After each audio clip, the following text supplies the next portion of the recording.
நம்ம எதை புரிந்து கொண்டால் நம்முடைய எல்லா பிரச்சனையும் விடுபட முடியும்? நமக்கு கட்டுப்படாத மனசை கட்டுப்படுத்த முடியுமா? இதுவரை கட்டுப்படுத்த போராடினவங்க எல்லாருமே கடைசியில் சூசைட் வந்து போயிருக்கிறாங்க. மனதை ரொம்ப ஆராய்ச்சிக்கு எடுத்து தன் கண்ட்ரோலில் கொண்டு வந்து ரொம்ப முயற்சி பண்ணவங்க எங்கே போயிட்டாங்க? சூசைட்ல போய் முடிகிறாங்க. அப்போ எப்படி நம்ம மனசை வச்சுக்கலாம்? ஐயா ஞான புரிதல் ஒரு விளக்கம் கொடுத்தாங்க.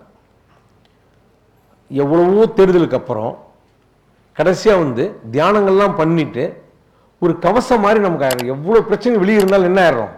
உள்ளுக்குள்ளே ஃப்ரீயாக இருக்கிறோம்.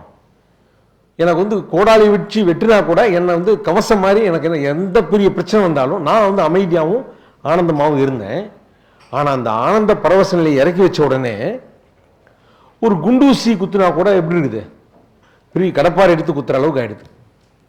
இப்போ நம்முடைய தியானங்கள் எல்லாமே என்ன பண்ணுதுன்னா நமக்கு ஒரு பாதுகாப்பை கொடுக்குது. ஒரு ஏசி அறையில் உட்காந்துருக்கிற மாதிரி எந்த ஒரு டிஸ்டர்பன்ஸும் இல்லாமல் அமைதியாக சில்லுன்னு இருக்கும். நீங்கள் ஏசிலேயே முழு நேரம் இருந்துட்டு வெளியே போனீங்கன்னா சாதாரண வெயிலில் கூட என்ன ஆகும்? சுட்டு எரிக்கும் நம்மளை. அப்போ என்ன ஆகும்? அது மாதிரி தான் ஐயா என்ன பண்ணிட்டாரு, தன்னுடைய பரவச நிலையெல்லாம் இறக்கி வச்ச உடனே சாதாரண பிரச்சனை கூட பெரிய பிரச்சனையாக அவர் பாதிக்குது. சரிங்க, அப்போ மனசுலேருந்து விடுபடுறது என்னதான் பண்ணுறது? மனம் 4 வகையாக பிரிக்கிறாங்க. சாஸ்திரங்கள் என்ன பண்ணுதுன்னா மனம், புத்தி, சித்தம், அகங்காரம் 4 வகையாக பிரிக்கிறாங்க. என்னங்க மனம்னு சொன்னீங்க, மறுபடியும் இதுலேயே ஒரு மனம் வருதே. அது 4 சேர்த்தி அந்த கரணங்கள், அந்த கரணம். இது வெளியில் இருக்கிற கருவியில் அந்த புறக்கரணங்கள்னு சொல்லுவாங்க.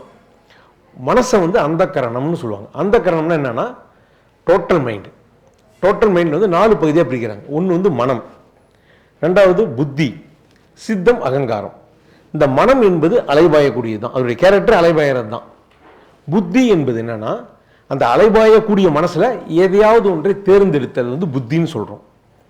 எதை நம்ம தேர்ந்தெடுக்கிறோமோ அந்த தேர்ந்தெடுக்கிறதுக்கு தகுந்த எனர்ஜி கிடைக்குது இல்லைங்களா? இப்போ ஒன்றும் இல்லைங்க, இந்த ஒன் டே முகாம் போட்டோம். நீங்கள் செங்கல்பட்டில் இருக்கிறீங்க, இங்கேருந்து இங்கே வர்றது ரொம்ப தூரம், இதுக்கு நம்ம சேலமே போயிடலான்னு மனசு சொல்லுது. ஒரு மனசு சேலம் போயிடலாங்குது. இன்னொரு மனசு என்ன சொல்லு, இல்லை இல்லை பக்கமாக இருக்குது, இந்த ஒன் டேவில் புரிஞ்சுன்னா நம்ம வேலை கிடையாது, சென்னை வரலான்னு சொல்லுது. இன்னொரு மைண்டு இன்னொரு தடவை சென்னையில் வைக்கும்போது வரலாமான்னு மனசு அலைபாஞ்சிட்டே இருக்குது. இந்த அலைபாயறதுல ஒரு முடிவு எடுக்கிறீங்க, இல்லைப்பா சென்னை இங்கே இந்த இதுக்கே வந்துடலாம், வடபழனியில் இருக்கக்கூடிய கிரீன் பார்க்குக்கே வந்துடலாம் அப்படின்னு முடிவு எடுக்கிறீங்கல்ல, அந்த முடிவு எடுத்தல் தான் புத்தி.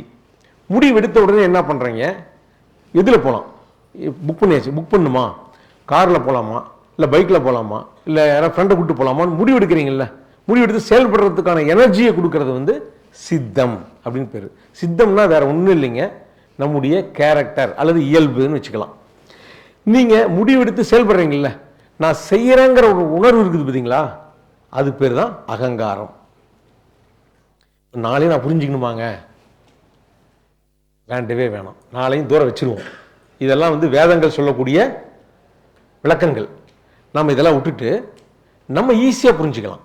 இந்த வகுப்பை எவ்வளவு எளிமைப்படுத்துறதுங்கிறது தான் முக்கியமே தவிர நான் ஒரு விஷயத்தை கடுமையாக தான் புரிஞ்சுக்கணுங்கிற அவசியம் நமக்கு கிடையாது. எளிமைப்படுத்தி புரிஞ்சுக்கலாம். மனசை இந்த 4ஆக பிரிக்கிறத விட 2ஆக பிரிச்சுக்கலாமா? ரொம்ப எளிமையாக 2ஆக பிரித்து புரிஞ்சிட்டோம்னா ஒட்டுமொத்த வேலையுமே முடிஞ்சு போயிடும். இந்த டோட்டல் மைண்டே இந்த 2 வகையில் தான் செயல்படுது. அவங்க 4 சொன்னாங்கல்ல வேதத்தில், 2 வகையில் தான் செயல்படுது. என்ன அந்த 2 வகை? இந்த 2 வகையை பிரித்து புரிஞ்சுக்கிட்டீங்கன்னா நமக்கு அங்கே வேலையே இல்லைங்கிறத கண்டுபிடிச்சிடலாம். இதுதான் மிக முக்கியமாக நாம் புரிந்து கொள்ள வேண்டிய புரிதலே. சரி, என்ன 2 வகை? இன்வாலன்ட்ரி, வாலன்ட்ரி. மனசு 2 வகையாக செயல்படுது. எல்லாமே 2 வகையாக செயல்படுது. நம்ம உடம்பு எடுத்துக்கிட்டாலும் 2 வகையாக செயல்படுது. நம்ம உடம்புல இன்வாலன்ட்ரி ஆக்ஷனும் இருக்கு, வாலன்ட்ரி ஆக்ஷனும் இருக்கு. ஒத்துக்கிறீங்களா நீங்க? இப்போ நான் கையாட்டி பேசுறதெல்லாம் என்னங்க? வாலன்ட்ரி. நான் பேசுறதே ஒரு வாலன்ட்ரி தான். ஆனால் எனக்கு உள்ளுக்குள்ளே இருக்கக்கூடிய ரத்த ஓட்டம், இருதயம், நுரையீரல், உள்ளுறுப்புகள்லாம் இருக்குல்ல, இதெல்லாம் எப்படி வாலன்ட்ரியாக நான் பார்த்துட்டு இயக்கிறேன்னா அதுவும் இயங்குதா? இது அதுவும் இயங்கிட்டு இருக்குது, என் கட்டுப்பாட்டில் இல்லை. திடீர்னு ஒரு பரபரப்பாக இருந்தேன்னா டென்ஷனாக என்ன ஆகுது, ரத்தம் வேகமாக ஓடுது, ஹார்ட் பீட்டு வேகமாக துடிக்குது. அமைதியாக உட்காந்துருந்தேன்னா அது அதுவாக இயங்குது. நான் என்னுடைய பேச்சை கேட்கல, நான் சொல்கிற ஆர்டர் அதை ஃபாலோ பண்ணல, அது வந்து ஓனாக இயங்குது, இன்வாலண்ட்ரியாக இயங்கிட்டு இருக்குது. அது என் கட்டுப்பாட்டில் இருக்கா? என் கட்டுப்பாட்டில் கிடையாது.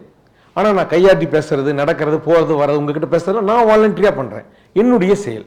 இரண்டா பிரிச்சுக்க முடியுதுங்களா? ரொம்ப ஈஸியாக இருக்கா? இது போல நம்முடைய மைண்டும் இன்வாலண்டரியாகவும் செயல்படுது, வாலண்டரியாகவும் செயல்படுது. நாம் என்ன நினச்சிட்டு இருக்கிறோம், இந்த மைண்டுங்கிறது என்னுடைய மனசு, இது வந்து நான் விருப்பப்பட்ட மாதிரி என்னால் முயற்சி பண்ணனா கொன்ற முடியும், இதை வந்து நான் எனக்கு தகுந்தாற் போல வடிவமைத்து கொள்ள முடியும் நம்ம நினைச்சிட்டு இருக்கோம். அதுக்காக தான் நம்முடைய எல்லா முயற்சிகளுமே பண்றோம். நம்முடைய முயற்சிகள்லாம் எப்படி இருக்குன்னா, கொஞ்சம் மட்டும் ட்ரை பண்ணிட்டேன்னா நான் நினைச்ச மாதிரி எனக்கு பாசிட்டிவ் தாட் மட்டும்தான் வரும், நினைச்ச மாதிரி எப்பயும் மகிழ்ச்சியா மட்டும்தான் இருப்பேன் அப்படின்னு நம்ம என்ன பண்றோம், முயற்சி பண்ணிட்டு இருக்கோம். ஆனா மனசுல என்ன ஆகுதுன்னு கேட்டீங்கன்னா, இன்வாலண்டரி இருக்கு, வாலண்டரி இருக்கு. எது இன்வாலண்டரி எது வாலண்டரின்னு தெரிஞ்சிட்டோம்னா நம்முடைய ஒட்டுமொத்த வேலையுமே இங்க முடிவடையுதுங்க. இப்ப காலையிலிருந்து இரவு நல்லா டீப் ஸ்லீப் போறவர்களும் நமக்கு எத்தனையோ தாட்ஸ் வருதுங்களா? அதுல நெகட்டிவ் தாட்ஸும் வருது, பாசிட்டிவ் தாட்டும் வருது, எல்லாமே வருது. இந்த தாட் வந்து நம்முடைய கான்ட்ரிபியூஷன் இல்லாம இன்வாலண்டரியா வருது. தாட், அதுக்கு பேர் வந்து தாட். வந்தபடி தான் நமக்கே தெரியும். வந்து முடிச்சு ஆடா திடீர்னு கோபம் வருதுன்னு வச்சுங்களேன், யார் மேலேயாவது கோபம் வந்தபடி தான் நம்ம கோபப்பட்டுட்டோம் அப்படிங்கிறது எப்போ தெரியும்? வரத்துக்கு மாதிரி யாருக்குமே தெரியாது, வந்தபடி தான் தெரியும். ஸோ இது எல்லாமே இன்வாலண்டரி வந்துடுது. வந்த விட்டு நம்மளும் வில்ஃபுல்லாக திங்க் பண்ணுறோம். நம்மளா வில்ஃபுல்லாக அந்த எந்த தாட் இன்வாலண்டரியாக வந்துச்சோ, இன்வாலண்டரியாக வந்த தாட்டு மேலே நம்ம ஏறி சவாரி பண்ணுறோம். அதுக்கு பேர் என்னங்க? திங்கிங். அது வந்து வாலண்டரி. ரெண்டாக பிரிச்சுக்க முடியுது அவங்களால? இதுதான் மிக முக்கியமான விஷயமே. நாம் நினைச்சிட்டு இருக்கிறோம் மனசை நம்ம தான் கட்டுப்படுத்திட்டு இருக்கிறோம், நம்ம தான் வடிவமைச்சிட்டு இருக்கிறோம், நம்ம தான் ஒழுங்குபடுத்திட்டு இருக்கிறோம் நினைச்சிட்டு இருக்கிறோம். உண்மையில் அப்படி கிடையவே கிடையாது. இப்போ ஒரே ஒரு விஷயம், நான் உங்ககிட்ட ஒரு வார்த்தை சொல்றேன், ரோஜா பூ அப்படின்னு ஒரு வார்த்தை சொல்றேன்னு வச்சுக்கோங்க. ரோஜா பூவை நினைச்சிக்கிங்கன்னு நான் உங்களுக்கு சொல்லிட்டேன். நீங்க என்ன பண்றீங்க, வாலண்டரியா ரோஜா பூனா கற்பனை பண்ணி பார்க்குறீங்க. ரோஜானா எப்படி இருக்கும், அப்படி வாசம் எப்படி இருக்கும், ரொம்ப ஸ்மெல் ரொம்ப நல்லா இருக்கும், ரொம்ப ரெட் ரோஸ் பார்க்கறதுக்கு ரொம்ப அழகாக இருக்கும், அது இதழ்கள்லாம் அப்படி இருக்கும், அதில் முள்ளெல்லாம் இருக்கும், ஒவ்வொன்றா நீங்கள் வந்து கற்பனை பண்ணுறீங்க. இது என்னங்க அர்த்தம்? வாலண்டரி. இது திங்கிங். நான் சொன்னதுனால நீங்கள் என்ன பண்ணிட்டீங்க, திங்க் பண்ணுறீங்க. ரோஜானா அப்படி இருக்குன்னு திங்க் பண்ணோன்னே இது வந்து திங்கிங். நம்ம சொன்னதுனால நீங்களாம் வில்ஃபுல்லாக திங்க் பண்ணி பார்க்குறீங்க. இப்போ ரெண்டாவது இன்னொன்று சொல்கிறேன் நான். சரி, ஓகே, நினச்சதெல்லாம் போதும், இன்னுமே நீங்கள் ரோஜா பூவை நினைக்க வேண்டாம். இந்த வகுப்பு முடிகிறவர்களும் வகுப்பு மட்டும் கவனிங்க. உங்களுக்கு ரோஜா பூவை பற்றிய எண்ணம் வரவே கூடாது அப்படின்னு நான் சொல்கிறேன். நீங்கள் இந்த எண்ணம் வரக்கூடாதுன்னு முடிவு பண்ண விட்டு தான் என்ன ஆகும்,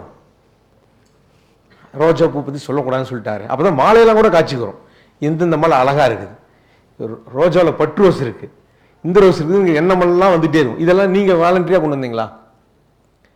எதையும் ஒன்று உள்ளே போட்டீங்க, போட்ட உடனே தாட் என்ன ஆயிடுச்சு, இது உள்ள நீங்கள் எந்தெந்த ஃபங்க்ஷனில் எந்தெந்த ரோஸை பார்த்தீங்களோ அதெல்லாம் இப்போ ரோஸுங்கிற பேர் இருந்தால் கூட ஞாபகம் வரும், ரோஸுங்கிற பொண்ணோட பேருங்கிறது கூட உங்களுக்கு ஞாபகத்தில் வந்துடும்.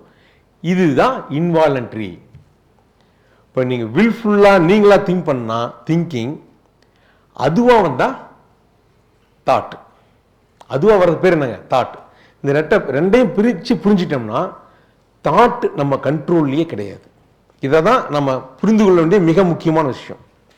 அது நெகட்டிவ் தாட்டாக இருந்தாலும் சரி, பாசிட்டிவ் தாட்டாக இருந்தாலும் சரி, அது நமக்கு கட்டுப்பட்டதே கிடையாது.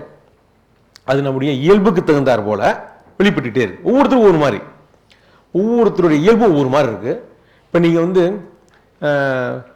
ஒரே ஒரு வார்த்தை சொன்னா அந்த வார்த்தையை நீங்கள் கேட்ட உடனே உங்களுக்கான எண்ணங்கள் வந்து வேறுபடும். நான் ஒரே வார்த்தை சொல்கிறேன் பாருங்க, கொரோனா, இதான் என் வார்த்தை. இந்த வார்த்தையை சொன்ன உடனே என்ன ஆயிடும், ஒருத்தர் கொரோனாவில் ஜாலியாக வீட்டில் விளையாடிட்டு இருந்தது ஞாபகம் வரும், ஒருத்தர் கொரோனாவில் மிக நெருங்கிய நட்பை இழந்திருப்பாங்க, அது ஞாபகம் வந்து வருத்தமாக இருக்கும். இன்னும் கொரோனாவில் டிவியே உட்காந்து பார்த்துட்டு இருந்தேன், என்னால் வெளியே போக முடியலங்கிறது ஞாபகம் வரும். ஒவ்வொருத்தருக்கு அந்த வார்த்தை ஒன்று தான். என்ன ஆகுதுங்க, ஈச் அண்ட் எவ்ரி ஒன் அவங்களுடைய இயல்புக்கு தகுந்த மாதிரி, அவங்களுடைய அனுபவத்துக்கு தகுந்த மாதிரி தாட் வந்துகிட்டே இருக்கு. அப்போ இப்போ என்ன கண்டுபிடிக்கிறோம் அப்படின்னா, நமக்கு வரக்கூடிய தாட்டுக்கு நம்ம ரெஸ்பான்ஸே கிடையாது, நம்ம அதுக்கு பொறுப்பே கிடையாது.